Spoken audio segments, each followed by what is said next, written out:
Révocation avec effet immédiat, chacun à son tour chez le coiffeur, Paul-Henri Damiba. Le lieutenant-colonel Paul-Henri Damiba, président du Faso. Y a-t-il un lien entre les différents DG récemment sautés? Ces respectables messieurs, jusqu'à preuve du contraire, ont tous été révoqués en Conseil des ministres, avec effet immédiat. Et même avec effet tonitruant. Le patron du Conseil des ministres n'est pas un coiffeur ordinaire. Il ne coupe pas des cheveux. Intraitable, il fait tomber des têtes. Les grosses. Depuis que le MPSR est aux affaires, des DG tombent, comme des mouches. Et ils doivent être sûrement nombreux ces hauts dignitaires de l'État qui attendent, avec angoisse, les mercredis soirs, se demandant s'ils ne vont pas y voir, dans le compte-rendu du Conseil des ministres, leur tête tombée. Le couperet de Damiba plane, désormais, comme un air de dégagement, 35 ans après la fin de la Révolution d'août 1983. À qui le tour?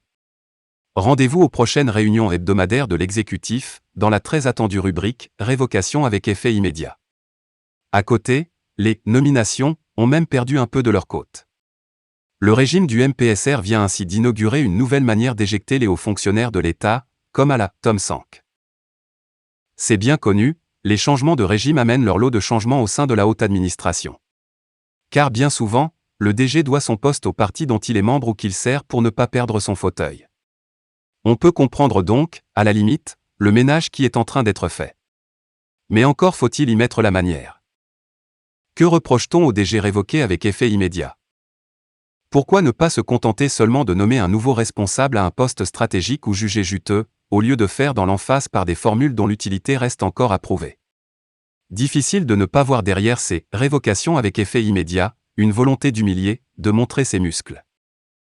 À moins que par cette formule, on veuille indirectement dire que les révoqués traîneraient des casseroles et auraient une gestion peu nette.